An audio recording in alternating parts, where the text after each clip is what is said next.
A shepherd had a faithful dog, called Sultan, who was grown very old, and had lost all his teeth. And one day when the shepherd and his wife were standing together before the house, the shepherd said, "I will shoot old Sultan tomorrow morning, for he is of no use now."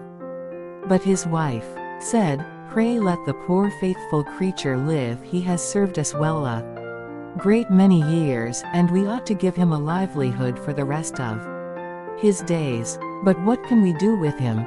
said the shepherd. "He has not a tooth in his head, and the thieves don't care for him at all. To be sure he has served us, but then he did it to earn his livelihood. Tomorrow shall be his last day, depend upon it." Poor Sultan, who was lying close by them, heard all that the shepherd and his wife said to one another, and was very much frightened to think tomorrow would be his last day. So in the evening he went to his good friend the wolf, who lived in the wood, and told him all his sorrows, and how his master meant to kill him in the morning. "Make yourself easy," said the wolf, "I will give you some good advice. Your master, you know, goes out every morning very early with his wife into the field, and they take their little child with them, and lay it down behind the hedge in the shade while they are at work. Now do you lie down close by the child, and pretend to be watching it, and I will come out of the wood and run away with it. You must run after me as fast as you can, and I will let it drop, then you may carry it back, and they will think you have saved their child, and will be so thankful to you that they will take care of you as long as you live." The dog liked this plan very well, and accordingly so it was managed. The wolf ran with the child a little way. The shepherd and his wife screamed out, but Sultan soon overtook him, and carried the poor little thing back to his master and mistress. Then the shepherd patted him on the head, and said, "Old Sultan has saved our child from the wolf, and therefore he shall live, and be well taken care of, and have plenty to eat.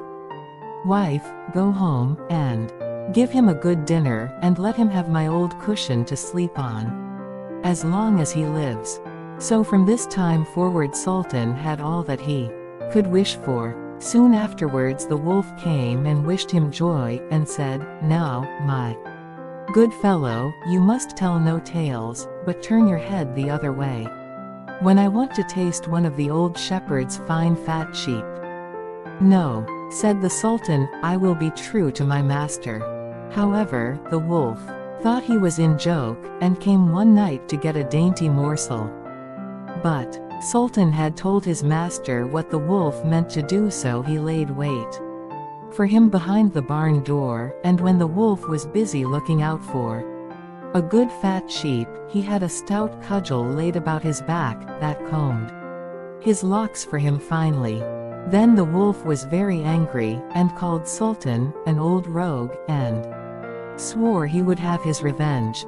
So the next morning the wolf sent the boar to challenge Sultan to come into the wood to fight the matter. Now, Sultan had nobody he could ask to be his second but the shepherd's old three-legged cat, so he took her with him, and as the poor thing limped along with some trouble, she stuck up her tail straight in the air.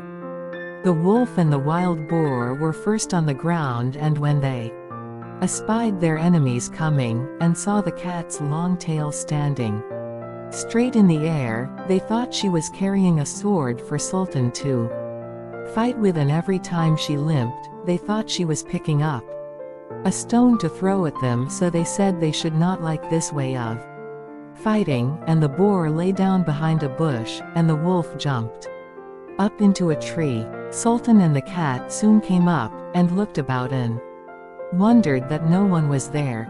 The boar, however, had not quite hidden himself, for his ears stuck out of the bush, and when he shook one of them a little, the cat, seeing something move, and thinking it was a mouse, sprang upon it, and bit and scratched it, so that the boar jumped up and grunted, and ran away, roaring out, "Look up in the tree, there sits the one who is to blame." So they looked up, and espied the wolf sitting amongst the branches, and they called him a cowardly rascal, and would not suffer him to come down till he was heartily ashamed of himself, and had promised to be good friends again with old Sultan.